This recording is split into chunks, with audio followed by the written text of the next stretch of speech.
সেনাবাহিনীর প্রধান ওয়াকারুজ্জামান জানতো শেখ হাসিনার পতন হয়ে গেছে, টের পায়নি পুলিশ। ৫ আগস্ট সকালবেলা সেনাবাহিনী জানতো যে শেখ হাসিনার পতন হয়ে গেছে, কিন্তু পুলিশ তা জানতো না। তাই পুলিশ তখনও সরকারকে রক্ষা করতে সর্বাত্মকভাবে মাঠে ছিল। জাতিসংঘের মানবাধিকার বিষয়ক হাইকমিশনার দপ্তরের তথ্যানুসন্ধানী প্রতিবেদনে এ তথ্য উঠে এসেছে। গত বুধবার প্রতিবেদনটি প্রকাশিত হয়। প্রতিবেদনে ৫ আগস্ট মার্চ টু ঢাকা কর্মসূচি দমনে বিচার বহির্ভূত হত্যাকাণ্ডের বিবরণ দেওয়া হয়েছে। এতে উঠে এসেছে ৫ আগস্ট সকালে সেনাবাহিনী ও বিজিবির সদস্যরা মূলত দাঁড়িয়েছিলেন। সরকারের পরিকল্পনা অনুযায়ী তাদের উপর অর্পিত ভূমিকা পালন করেননি। বৈষম্য বিরোধী ছাত্র আন্দোলনের ডাকা মার্চ টু ঢাকা কর্মসূচি ঠেকাতে তৎকালীন প্রধানমন্ত্রী শেখ হাসিনার নেতৃত্বে আগের দিন ৪ আগস্ট ২ দফায় উচ্চ পর্যায়ের বৈঠক হয়। বৈঠকে এটি মোকাবেলার পরিকল্পনা হয়। ৫ আগস্ট রাজধানীর যাত্রাবাড়িতে নিরস্ত্র বিক্ষোভকারীদের লক্ষ্য করে পুলিশের গুলি করার দৃশ্যগুলো সত্যতা যাচাইকৃত ভিডিও থেকে নিয়ে জাতিসংঘ প্রতিবেদনে যুক্ত করা হয়েছে। প্রতিবেদনে বলা হয়, আন্দোলনরত নেতাদের প্রকাশ্য ঘোষণা ও গোয়েন্দা সংস্থাগুলোর তথ্য থেকে রাজনৈতিক নেতৃত্ব জানতে পারেন। ৫ আগস্ট ঢাকার কেন্দ্রস্থলে বড় প্রতিবাদ মিছিলের পরিকল্পনা করছেন আন্দোলনকারীরা। ৪ আগস্ট সকালে তৎকালীন প্রধানমন্ত্রী শেখ হাসিনা জাতীয় নিরাপত্তা কাউন্সিলের বৈঠকে সভাপতিত্ব করেন। অংশগ্রহণকারীদের তথ্য মতে বৈঠকে সেনা, বিমান, নৌবাহিনী, বিজিবি, ডিজিএফআই, এনএসআই, পুলিশ ও পুলিশের বিশেষ শাখার প্রধানরা অংশ নেন। বৈঠকে হাসিনা সরকারের স্বরাষ্ট্রমন্ত্রী, শিক্ষামন্ত্রী ও পররাষ্ট্রমন্ত্রীও ছিলেন। তারা মার্চ অন ঢাকা প্রতিরোধের জন্য আবার কারফিউ জারি ও তা বলবৎ করার বিষয় নিয়ে আলোচনা করেন। বৈঠকের পর স্বরাষ্ট্র মন্ত্রণালয় ঘোষণা দেয়, কোনো বিরতি ছাড়াই অনির্দিষ্টকালের জন্য কঠোর কারফিউ চলবে। আন্দোলনকারীদের সন্ত্রাসী হিসেবে আখ্যায়িত করে প্রধানমন্ত্রী একটি বিবৃতি দেন।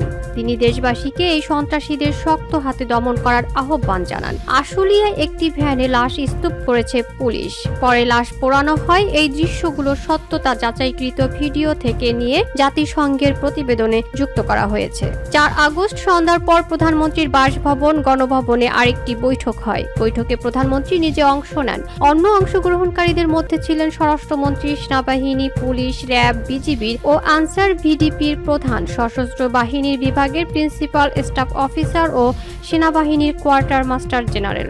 জ্যেষ্ঠ কর্মকর্তাদের তথ্য মতে বৈঠকে সেনা প্রধান ও অন্যান্য নিরাপত্তা কর্মকর্তা ঢাকা রক্ষার বিষয়ে আবারও প্রধানমন্ত্রীকে আশ্বস্ত করেছিলেন।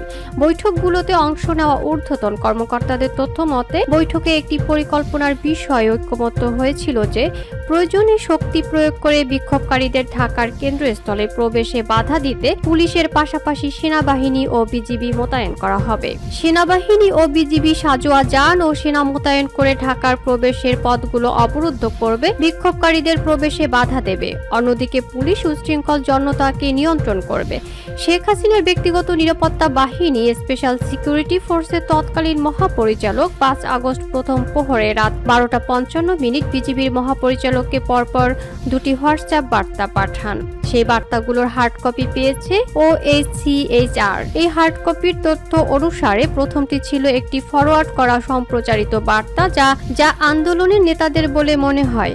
এতে তারা ঢাকায় প্রবেশের পথগুলো সম্পর্কে আন্দোলনকারী ছাত্র জনতাকে জানিয়েছিলেন। দ্বিতীয় বার্তাটি প্রতিরক্ষা আদেশের রূপরেখার একটি ভিডিও রয়েছে বলে মনে হয়। এতে প্রতিরক্ষার প্রথম ও দ্বিতীয় লাইন, একটি তৃতীয় দূরপাল্লার ইউনিট, একটি ব্যাকআপ ইউনিট, একটি পশ্চাৎভাগের বাহিনীর কথা বলা হয়েছে।